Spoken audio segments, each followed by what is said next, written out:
Joshua LeGroux writes in, Gents, hope your day is meh.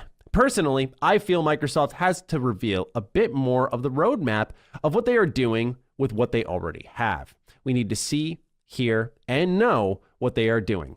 Not all the secret sauce, but just enough to make us excited for the future. So, Joshua, I actually agree with this entirely. For those who want to know my stance nice and early, and we'll dive into it more and more and attack more angles that are ideas that challenge my own. My stance is that after owning Bethesda, you look at the slew of developers they have there and all they address, not to run down the whole list, but you've got horror, stealth, open world, RPG. You've got a lot of things there that round out your first party offering. It brings variety to Game Pass. And I would not complain if they did another studio acquisition. I believe Phil Spencer's said as much that they're going to remain in the business of acquisition. So something will happen eventually. That's no doubt in my mind. But if I'm them, you've got 23 first-party studios. It is time to perform. There is excitement of buying, but I want to start to see the products roll out. I want to start to see a roadmap. So for me personally, this is where I would buckle down and say, let's attack third-party. Let's say enough of the first party. We've got 23 studios. We have enough to keep a consistent quarterly rollout where things can continuously come out to our audience, to Game Pass, and then just attack the third party from the Game Pass angle and the exclusivity angle. I think stuff like Dark Tide, Second Extinction, the Gunk even, the awfully named the Gunk, I think those are more exciting. The Ascent, of course. These are all more exciting because you have things rounding them out, right? You've got your maybe Starfield, you've got your Halo Infinite, a new Forza game. And as long as they're kind of getting into that rhythm, which PlayStation got into in the middle of the PS4 generation, then I think that will be the most powerful form of Xbox, because now we don't know what PlayStation will do in counter, but currently you have a good stable of first-party studios, and you can keep that rotation going alongside attacking the third party, getting those exclusive deals, and attacking the third party from the Game Pass angle.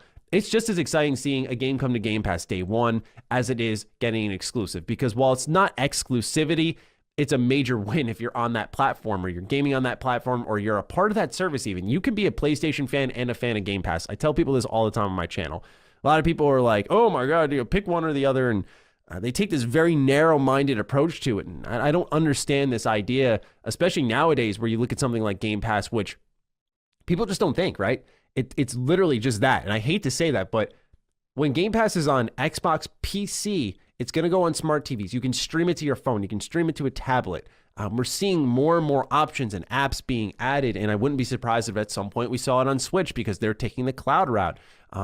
Game Pass is just so accessible that I think the best way to go, while I love my Series X, I think the best way to go is honestly just saying, hey, I'm either going to own a PlayStation and a PC, or I'm going to own PlayStation, and more likely going down the line when we start to see that TV app, just being a subscriber of Game Pass. Then you're not missing out on any of Xbox's exclusive stuff. It'll all be there day one on Game Pass, and you can enjoy all your PlayStation exclusives, but you don't have to pay a ton for a new system. And I think that's great, especially when Xbox is saying like, hey, $1 for 3 months.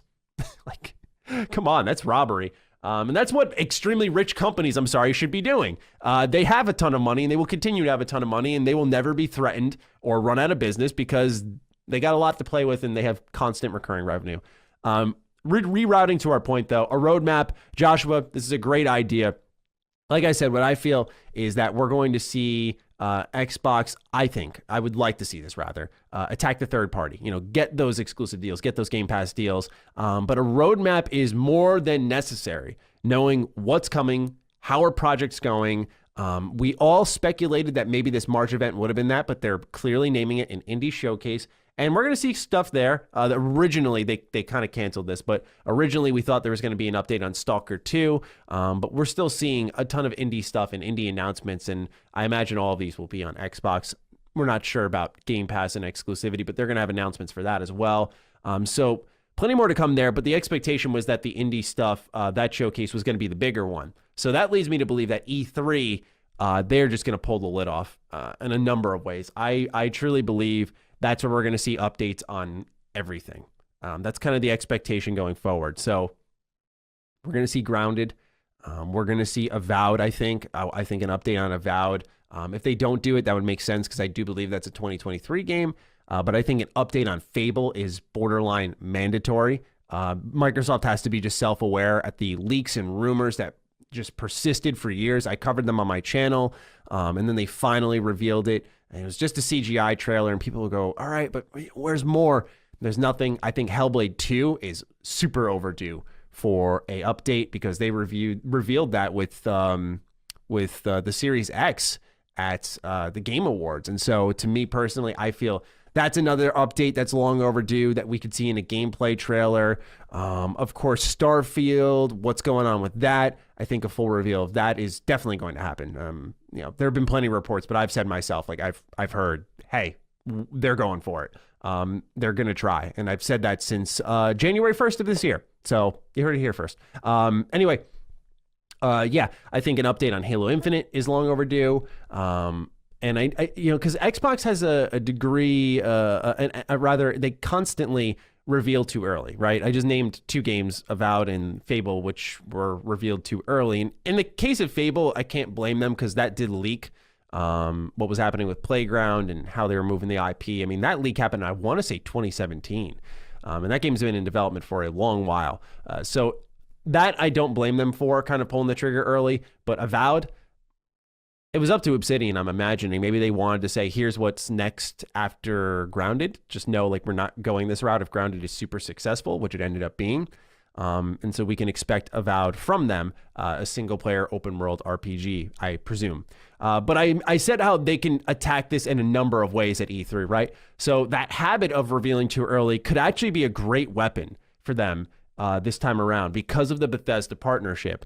If they are going to announce anything years in advance that will make people go, oh, fuck, it's either 2 things. 1, you announce an Obsidian Fallout game and say, it's coming, it's not soon, but we're doing it. You let people know this is something that's happening. I don't know about you all, but I think I would blow the roof off the place if I heard, oh my God, they're doing an Obsidian Fallout game.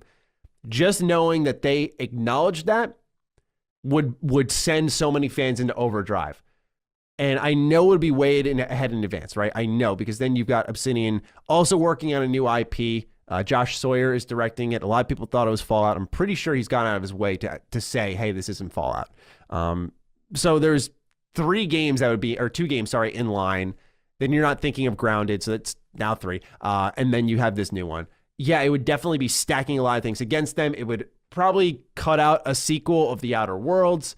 And so that's why we shift a little bit. And if they were going to announce a Fallout game in advance, I would imagine more than likely In Exile.